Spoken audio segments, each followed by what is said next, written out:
apply to.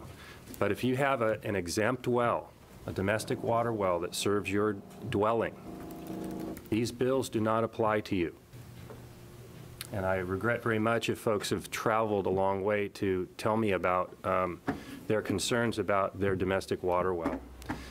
These bills are intended to apply only to permit holders and water right holders.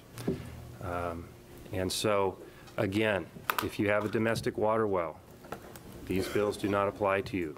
You will not be regulated by these bills, and you will not be assessed a fee. So I just wanted to make that clear in this public hearing. I made that clear to my caucus today as well, and I'm hoping to get the word out so people can not be afraid that their domestic water supply will be assessed a fee or be required to be measured. That's not the case. These three bills I brought as conversation starters this session because there's already a public conversation going on about water use and management in the state.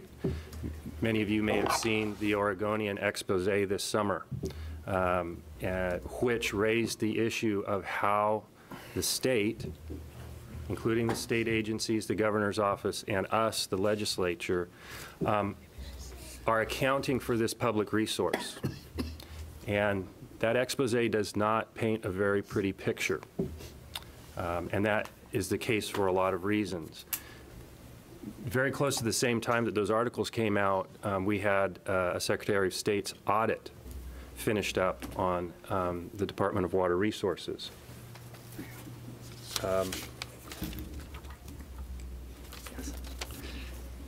And the audit brought up many issues that cause challenges for the Water Resources Department, including reduced budgets and reduced staff sizes, and interestingly, the absence of a long-term strategy for the department and its work. I think the department has acknowledged that those are all fair criticism, constructive criticisms, and they've been working on those things.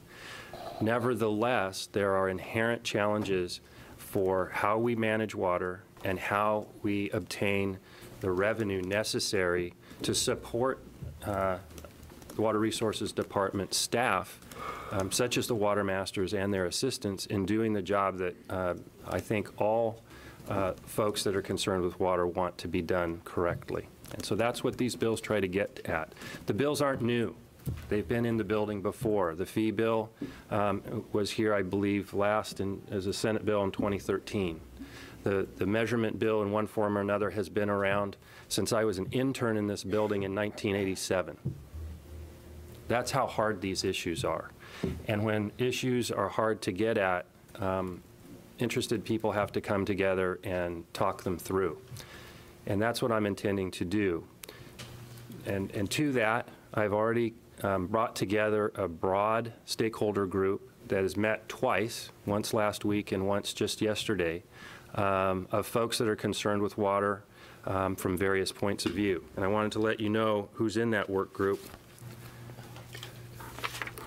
The organizations represented are the Oregon Nurseries Association, Special Districts Association, the League of Oregon Cities, the Nature Conservancy, Water for Life, the Freshwater Trust, Oregon Water Resources Congress, Oregon Environmental Council, the Oregon Cattlemen's Association, Water Watch of Oregon, Trout Unlimited, the Oregon Farm Bureau, and the Water Resources Department has been there to both meetings, and I hope they continue to be there to assist us, and I appreciate that. And Representative Brock Smith is a non-voting member like myself, and I'm chairing that work group. So we have already started this hard work, and I'll tell you right now, I don't expect either the fee bill or the measurement bill to emerge from that work group in the same form that they are now. We have issues of fairness to discuss, who should pay fees, how much, and when. And we have issues to resolve about what type of measurement is useful and what we use the data for. And how can we wrangle that data so that it is both transparent at the right time and actually aids in management of the resource. So we'll be talking about all of that. With that in mind, I welcome your testimony today. And